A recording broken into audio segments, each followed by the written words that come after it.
नमस्कार, स्वागत है आपका उत्तराखंड के बुलेटिन में। मैं हूं आपके साथ यशी शुक्ला। रुक करेंगे खबरों का, लेकिन उससे पहले एक नजर सुर्खियों पर। कुंभ 2021 को लेकर हो रहा इंतजार खत्म। 1 से 30 अप्रैल तक होगा कुंभ का आयोजन। बगैर अनुमति नहीं चलेगी ट्रेन और बस। तैयारियों में जुटा प्रशासन।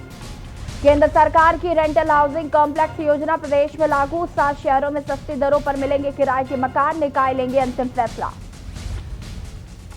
महिला के उत्पीड़न के मामले में आयोग ने दिए जांच के निर्देश। देहरादून की एक महिला का पति द्वारा किया जा रहा था शारीरिक व मानसिक उत्पीड़न। राजस्थान की जोधपुर जेल में बंद आसाराम की तबीयत अचानक बिगड़ी। आसाराम को महात्मा गांधी अस्पताल की इमरजेंसी में कराया गया भर्ती। एम्स ऋषिकेश में मुरादाबाद की किशोरी के हार्ट की सफल सर्जरी। सीटीवीएस विभाग के चिकित्सकों की मुरादाबाद की निवासी किशोरी की सफल सर्जरी की।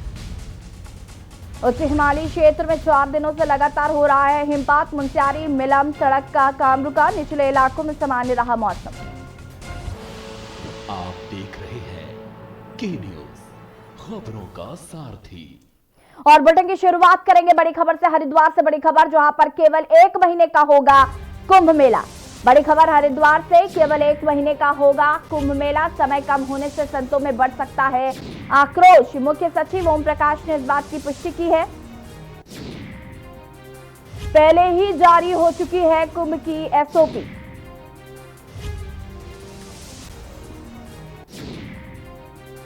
हरिद्वार से बड़ी खबर, केवल 1 महीने का होगा कुंभ मेला। समय कम होने से संतों में बढ़ सकता है आक्रोश। मुख्य सचिव ओम प्रकाश ने की पुष्टि। पहले ही जारी हो चुकी है एसओपी। बड़ी खबर आपको हरिद्वार से बता रहे हैं, जहां पर केवल 1 महीने का होगा कुंभ मेला।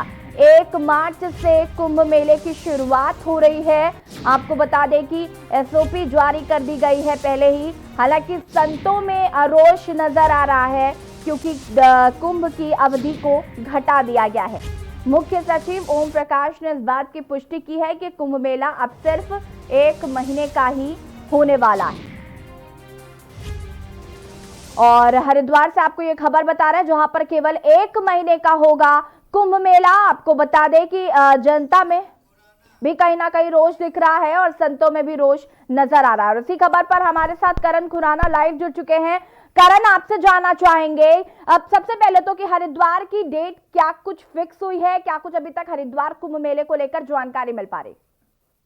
मैम देखिए, बताना चाहूंगा कि जैसे हर 12 साल बाद ये महाकुंभ आता है। 2010 में जब भी कुंभ आया था तो आमतौर पर जनवरी से ही मेला शुरू हो जाता है। जनवरी से ही साधु संतों के जो टेंट होते हैं, जो भवन होते हैं, उनके जी। निर्माण शुरू हो जाते हैं।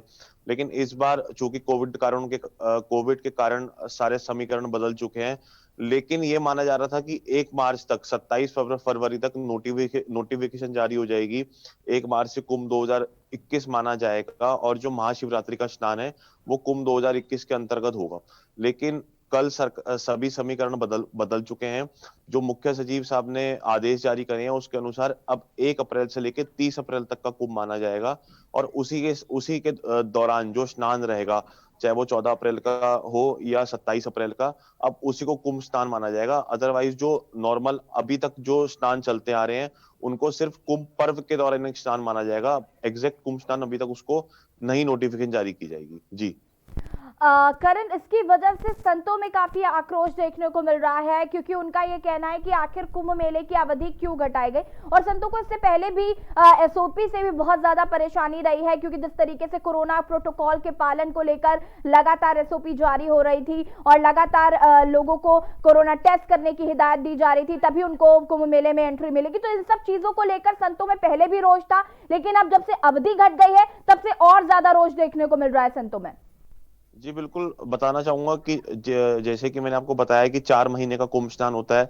4 महीने तक संत हरिद्वार में रहते हैं, उनके भगत, उनके शिष्य यहाँ पे आते जाते हैं। तो इसी के साथ साथ जो कोरोना के कारण से जो धार्मिक अनुष्ठान रुके हुए थे, जो कुंभ में होने के लिए, करने के लिए संतों ने सोच रखा था, उन सब पे एक दिन बाय दिन प्रतिदिन मतलब समय अवधि उसमें कम होती जा रही है। पहले ये उम्मीद थी कि 60 दिन का कुंभ होगा, फिर 48 दिन के कुंभ की उम्मीद थी जिसमें साधु संत यहाँ पे रहेंगे, अब वो 30 दिन की हो गई है। जो कुंभ का एक भव्य रूप होता है वो अब सिर्फ 30 दिन देखने को मिलेगा। उसमें भी एक कश्मकश ये है कि स्वास्थ्य मंत्रालय ने जो एसओपी जारी करी है, उस स्वास्थ्य मंत्रालय के एसओपी को राज्य सरकार उसी तरह से लेगी या उसमें कुछ फेरबदल करेगी। 72 घंटे की आरटीपीसीआर रिपोर्ट अगर हम लेके चलते हैं तो उससे निश्चित तौर पर श्रद्धालुओं की संख्या में कमी आने की पूरी उम्मीद है, क्योंकि हर व्यक्ति के आरटीपीसीआर टेस्ट करा के आने की उम्मीद बहुत कम होती है। तो इसी को देखते हुए संतों में अभी आक्रोश भी है, बातचीत भी चलेगी। आज व्यापारी संगठन भी एक मीटिंग इसमें बैठक कर सकते हैं कि जो सरकार द्वारा फैसला लिया गया है उसमें क्या किया जाए। व्यापारी और भी यही उम्मीद लगा के बैठे थे कि मार्च से नोटिफिकेशन जारी होने के बाद मार्च से महाकुंभ शुरू हो जाएगा, लेकिन कल व्यापारियों को भी झटका लगा है, साधु संतों को भी झटका लगा है। तो आज की बैठक बहुत महत्वपूर्ण हो सकती है। 2 दिन पहले भी व्यापारियों ने एक सांकेतिक धरना दिया था। जी करण, मैं आपसे यहाँ पे ये समझना चाहूंगी, क्योंकि जिस तरीके से कुंभ मेले का इंतजार बहुत ज्यादा शिद्दत से लोग कर रहे हैं, क्योंकि यहाँ पर हरिद्वार में जो कुंभ मेला लगने वाला था वो जनता के लिए काफी उत्साहित करने वाला एक माहौल कह सकते हैं कि उनके लिए होता है। और लेकिन जिस तरीके से एसओपी जारी हो रही है, जिस तरीके से अब अवधि भी घटा दी गई है, तो क्या अभी कुछ बदलाव जो हैं वो जरूर किए जा सकते हैं? क्या अवधि में कुछ चेंजेस हो सकते हैं आगे जनता की मांग को देखते हुए, या फिर संतों ने जिस तरीके से आक्रोश व्यक्त किया है उसको लेकर? देखिए, बताना चाहूंगा कि जिस तरह से आज व्यापारियों की बैठक होने जा रही है, साथ ही साधु संत भी बहुत जल्द हरिद्वार पहुंचने वाले हैं, तो उसको देखते हुए जिस भी तरह के दबाव सरकार पे, प्रशासन पे बनाया जाएगा, उसको लेकर सरकार कुछ फैसला बदल सकती है। लेकिन अभी तक ये देखने को मिल रहा है कि सरकार कुंभ को जिस तरह से एक एक दिन कर कर कम कर रही है, उस तरह से शायद परसों 2 दिन पहले जो व्यापारियों ने सांकेतिक धरना दिया था उसके बाद उन्होंने यही कहा था कि अब जो ये एक सांकेतिक धरना है, एक सिर्फ एक प्रशासन को जगाने का। अब जो आंदोलन होगा वो तीव्र होगा और जबरदस्त होगा। तो देख सकते हैं कि 1 से 2 दिन में कुछ समीकरण बदल सकते हैं। जी करण, अब हरिद्वार की तैयारियों की बात कर ले। जिस तरीके से कुंभ मेला होने वाला है, भले 1 महीने का सही, वहां पर किस तरीके से तैयारियां की गई है? क्योंकि चमोली में जिस तरीके से त्रासदी आई, उससे कहीं ना कहीं पूरा उत्तराखंड आज भी आहत है और काफी दुखद खबर रही चमोली त्रासदी। ऐसे में हरिद्वार में किस तरीके से तैयारियां की जा रही है? क्योंकि कहा जा रहा था कि गंगा का जो जलस्तर है वो भी काफी बढ़ गया था। जो त्रासदी आई है वो अभी फिलहाल गंगा जी के जल स्तर को देखते हुए, अन्य अन्य चीजों को देखते हुए यहाँ पे सब सामान्य है। लेकिन अगर कुंभ की तैयारियों की बात करें तो कुंभ की तैयारियां एक तरफ से तो प्रशासन की तरफ से अपना ठीक चल रही है। चाहे आप फ्लाईओवर को लेकर बात कर सकते हैं, हाईवेज को लेकर बात कर सकते हैं, या शहर की वॉल पेंटिंग को लेकर बात कर सकते हैं।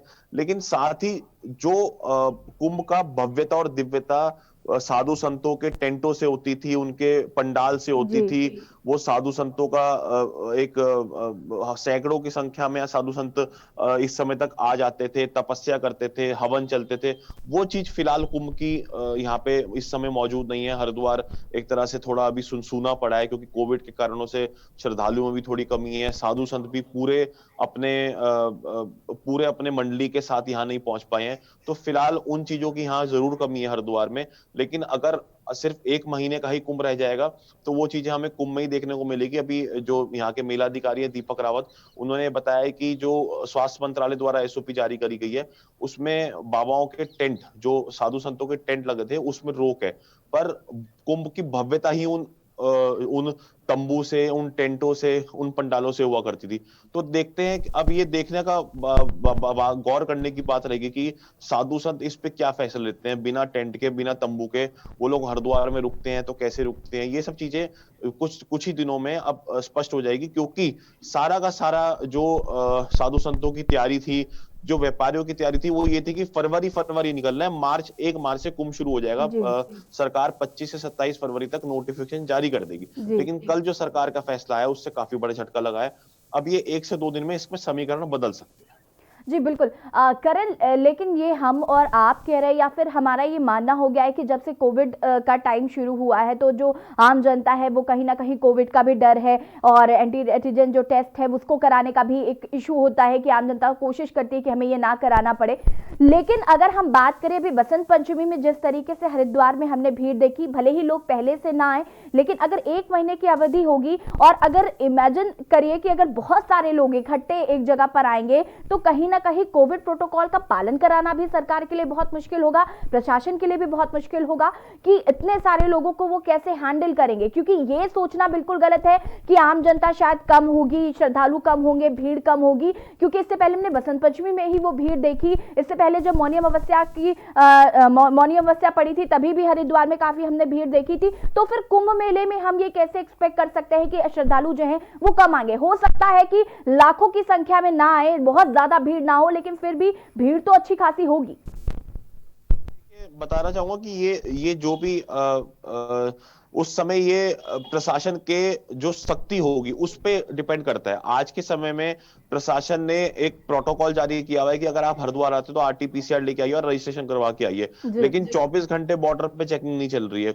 बॉर्डर पे चेकिंग रैंडम होती है, जैसे 2 घंटे अभी हो गई, फिर 2 घंटे बाद हो रही है। उस दौरान जो श्रद्धालुओं को आने का मौका मिल गया वो हरिद्वार में आ गए। कुछ लोग वापस भी मुड़ जाते हैं, कुछ लोग बुरा अनुभव लेके चले जाते हैं, कुछ लोग बहुत इजिली हरिद्वार में आ जाते हैं। तो ये अगर कुंभ के दौरान सरकार का अपना जो प्रोटोकॉल सरकार एसओपी जारी करते हैं उस अगर बहुत ही टाइट तरीके करने में रहेगी तो फिर उस समय भी श्रद्धालुओं को आने में समस्या रहेगी। जिस तरह से हम सब ने देखा है कि कोरोना में जब लॉकडाउन लगा था तो पूरी पुलिस, पूरी फोर्स ये लॉकडाउन को बहुत सख्ती से पालन करवाने को लगी रहती थी। अगर इसी तरह सरकार कुंभ के दौरान भी बहुत सख्ती से नियमों का पालन कराने में रहेगी तो भीड़ में निश्चित तौर पर भीड़ में फर्क पड़ेगा, असर पड़ेगा।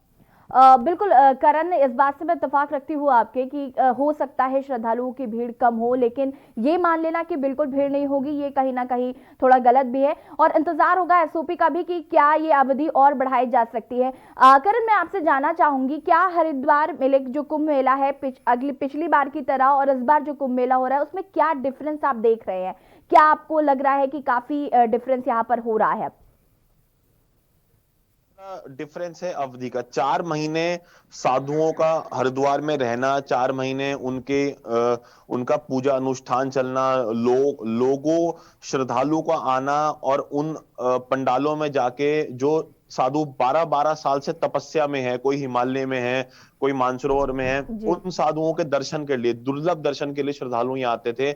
आज के समय में हरिद्वार भले कुंभ के लिए तैयार हो, लेकिन जो कुंभ की जो जान है, जो साधु संत तपस्वी और बड़े बड़े अनुष्ठान पूजा, आज के समय में वो बिल्कुल गायब है हरिद्वार से। फिलहाल जो साधु संत अपने अखाड़ों में आ रखे हैं वही फिलहाल आ रखे हैं। जो साधु संत कुंभ में यहाँ पे तपस्या करने के लिए आते थे, अपनी तपस्या के बाद कुंभ में आते थे, वो फिलहाल यहाँ पे बिल्कुल नदारद हैं। वो अभी तक यहाँ पे नहीं दिख रहे हैं। और जिस तरह से सरकार ने अवधि और घटा दी है, अब वो आते हैं, किस दौरान आते हैं, इन सब चीजों को लेकर भी कशमकश अभी चल रहा है। जी बिल्कुल करण, देखना होगा कि क्या ये अवधि बढ़ती है। फिलहाल तमाम जानकारी के लिए आपका बहुत बहुत धन्यवाद।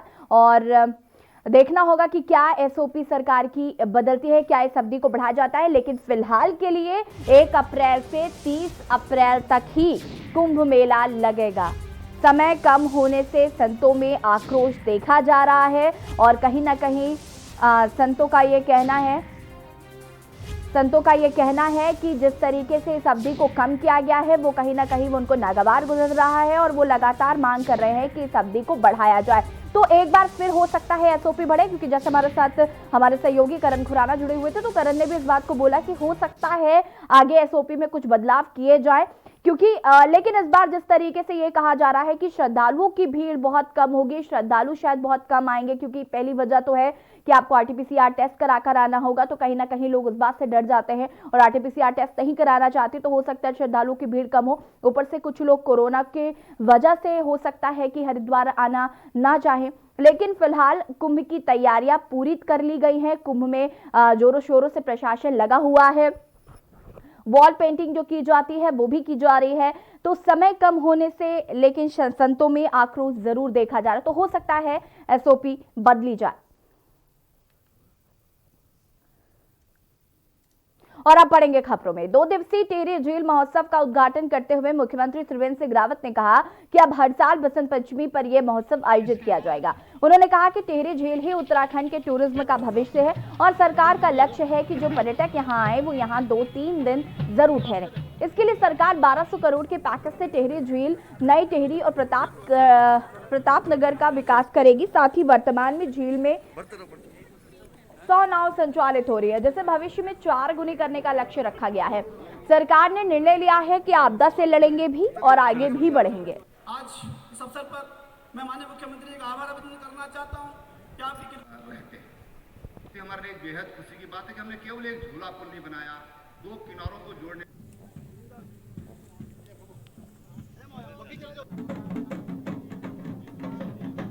देखिए, यहाँ पर बसंत पंचमी का मेला ये परंपरागत रूप से होता है। सभी पहाड़ों में लगभग सभी क्षेत्रों में ये मेला परंपरागत रूप से होता रहा है।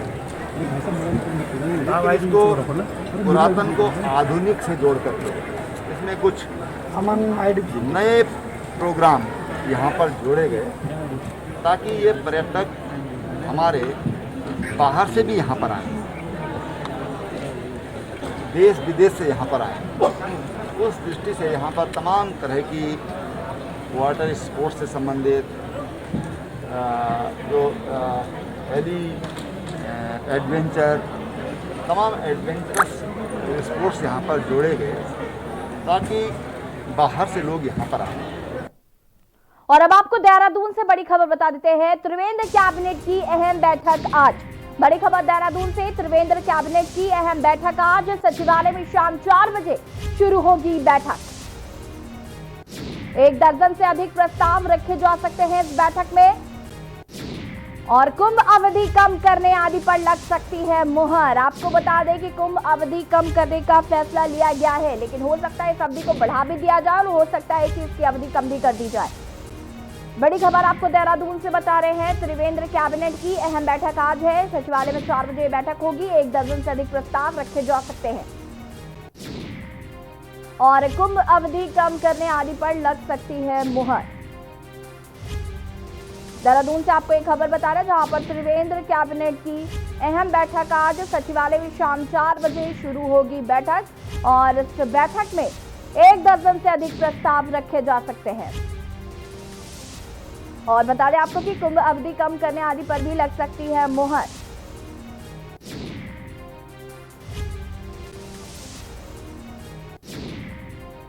बड़ी खबर देहरादून से, त्रिवेंद्र कैबिनेट की अहम बैठक आज। सचिवालय में शाम 4 बजे होगी त्रिवेंद्र कैबिनेट की बैठक।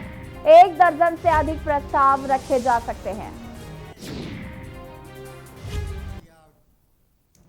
और यहां पर वक्त हो गया एक छोटे से ब्रेक का। जल्द हाजिर होंगे।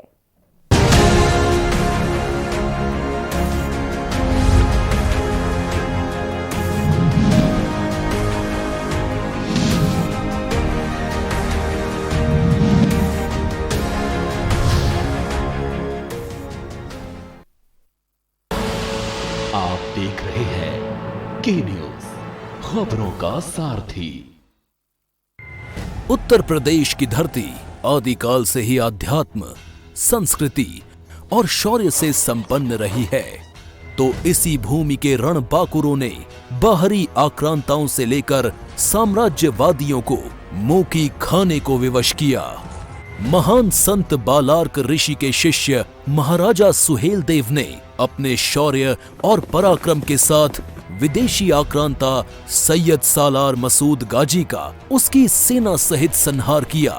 उत्तर प्रदेश की पुण्य भूमि पर लिखे जाने वाले गौरवशाली इतिहास में महाराजा सुहेलदेव के पराक्रम और शौर्य की गाथा दिग दिगंतर तक भारतीय जनमानस को प्रेरित करती रहेगी। बहराइच में महाराजा सुहेलदेव की जयंती के उपलक्ष्य में महाराजा सुहेलदेव स्मारक एवं चित्तौरा झील की विकास योजना का शिलान्यास माननीय प्रधानमंत्री श्री नरेंद्र मोदी जी द्वारा राज्यपाल श्रीमती आनंदीबेन पटेल एवं मुख्यमंत्री श्री योगी आदित्यनाथ जी की गरिमामयी उपस्थिति में किया गया। आइए प्रधानमंत्री जी के नेतृत्व में एक भारत श्रेष्ठ भारत की भावना के साथ एक मजबूत और आत्मनिर्भर भारत के निर्माण के लक्ष्य से अपने सपनों, आकांक्षाओं और प्रयासों को जोड़ें।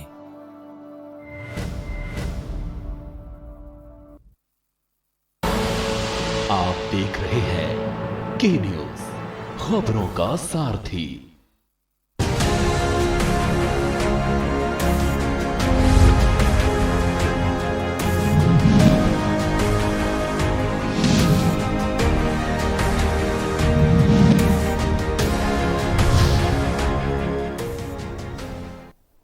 ब्रेक के बाद एक बार फिर से आप सभी का स्वागत है। खबर लक्ष्य से है, जो हमारे संवाददाता ने कांग्रेस सेवा दल प्रदेश अध्यक्ष राजेश रस्तोगी से टूलकिट मामले में गिरफ्तार की गए क्लाइमेट एक्टिविस्ट दिशा रवि को लेकर बात की है, जिसमें प्रदेशाध्यक्ष ने दिशा की गिरफ्तारी की कड़ी निंदा करते हुए केंद्र की मोदी सरकार पर हमला बोला। उनका कहना है कि दिशा रवि की गिरफ्तारी लोकतंत्र पर कुठाराघात है। पूरी कांग्रेस दिशा के समर्थन में खड़ी है और क्या कुछ उन्होंने कहा है वो भी आपको सुना देते हैं।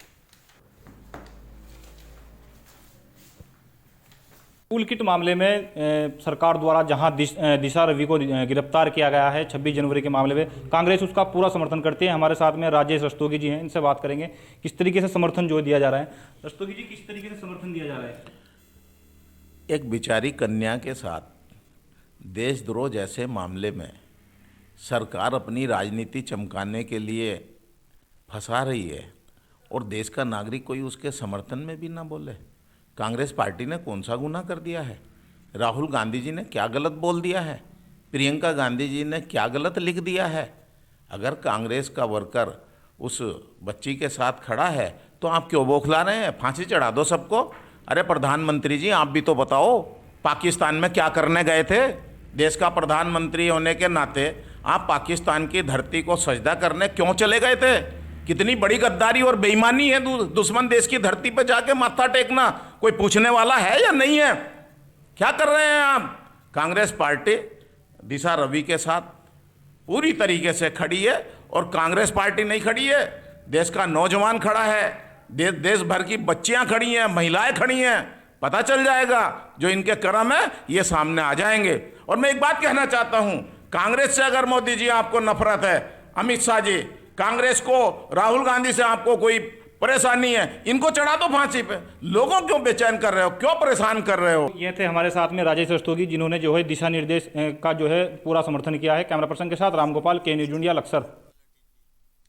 खबर सितारगंज से है, जहां पर पूर्व विधायक नारायण पाल ने खुनसरा गांव पहुंचकर किसान ने केले की फसल जोतने के मामले में किसान का समर्थन करते हुए पूर्व विधायक नारायण पाल ने अपने समर्थकों के साथ खुनसरा गांव में एक दिवसीय सांकेतिक धरना दिया। बता दें कि सरकार ने किसानों की आय बढ़ाने के मकसद से केले की खेती की योजना बनाई है, जिसके तहत उद्यान विभाग ने मनरेगा के तहत किसानों को केले की पौध मुहैया कराते हैं। मनरेगा योजना में लाभार्थी काश्तकारों को विकासखंड सितारगंज से मनरेगा के तहत बुआई, निराई आदि के लिए मजदूरी दिए जाने का प्रावधान था।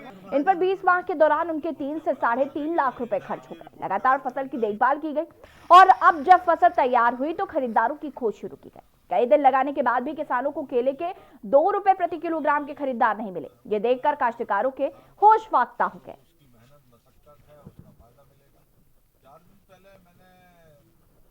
संग्राम रहेगा, जब तक दुखी किसान रहेगा, सड़कों पे तूफान रहेगा। खुशहाली होने की वजह तो गरीबी आ गई, केले का हमें रेट नहीं मिला, जो कि हम मंडियों में ले जाते 1.5-2 रुपए किलो बिक रहा था। हम बिल्कुल परेशान होके जब वहाँ हमने देखा कि 1.5-2 रुपए किलो मिल रहा है, उसके कारण आके हमने से बस जोतना ही अच्छा है, मजदूरी भी नहीं निकल पा रही, हमारी मजदूरी ज़्यादा लग रही है, रेट वहाँ नहीं मिला, क्योंकि भाड़ा भी है, मजदूरी भी है, दोनों चीज़ें थी, इसलिए हमने तैस में आके केला जोत दिया। हम बहुत पीछे और बहुत पिछड़ गए, बहुत बुरी हालत हो गई हमारी, बहुत ज़्यादा गरीबी हालत में आ गई। चाहते हैं कि हमें कुछ मुआवजा मिले सरकार से, ताकि हम आगे कोई और फसल इसमें लगा सकें। हमारे पास लागत लगाने के लिए आगे पैसे तक नहीं है। कि 7 लाख की तो लागत है उसमें, और वो फसल जो इनकी बिक रही थी वो 30,000 की बिक रही थी। तो ये सबसे बड़ा पर्पज तो यही है कि भाई किसान का होगा क्या। किसानों ये जो है, ये रमेश यादव, शेर सिंह यादव, राजेश यादव, जो ये नजीर है, जो भारत के किसानों की जो नजीर है, जो ये जो सामने तस्वीर सामने आई है, ये भारत के किसानों की भी है। रानीखेत तहसील के पीपली गांव में शहीद मेजर चित्रेश बेस्ट का द्वितीय बलिदान दिवस मनाया गया, जिसमें ग्रामीणों ने उनकी शहादत को याद किया। कार्यक्रम में बच्चों ने स्वागत गीत गाया और रंगारंग कार्यक्रम प्रस्तुत किए। वहीं ब्लॉक प्रमुख हीरा रावत ने सभा को संबोधित करते हुए कहा कि मेजर चित्रेश बेस्ट जैसे बच्चे हमारे क्षेत्र में जन्मे हैं, जिस पर हमें गर्व होना चाहिए। साथ ही पीपली गांव को विकास योजनाओं के लिए 2 लाख रुपए देने की भी घोषणा की। मेजर चित्रेश जैसे बच्चे भी इस क्षेत्र में जन्मे होते हैं। एक श्रद्धांजलि अर्पित करता हूं। और खबर डोईवाला से है, जहां पर उत्तराखंड के लोगों पर एक बार फिर टैक्स की मार पड़ने वाली है। इस बार देहरादून डोईवाला के साथ ही राज्य के लोगों को डोईवाला के लक्षीवाला में बने टोल टैक्स बैरियर पर 18 फरवरी से टोल लेने की कार्यवाही शुरू होने जा रही है। इस बार नए नियम के मुताबिक आपको टोल टैक्स फास्टैग से देना होगा। अगर आपने अपनी गाड़ी पर फास्टैग का स्टिकर नहीं लगवाया तो तत्काल लगवा ले, क्योंकि अगर आपकी गाड़ी पर टोल टैक्स के लिए फास्टैग नहीं होगा तो आपसे दोगुना टैक्स की वसूली होगी। डोईवाला क्षेत्र के लोग टोल टैक्स में कुछ छूट की मांग करें, लेकिन फिलहाल किसी तरह की कोई छूट टोल टैक्स प्लाजा पर नहीं मिलने वाली है। इसलिए 18 फरवरी से आप पूरा टोल टैक्स देने के लिए तैयार रहें। उत्तराखंड की बुलेटिन में फिलहाल इतना ही। देखते रहिए के न्यूज़ इंडिया। नमस्कार।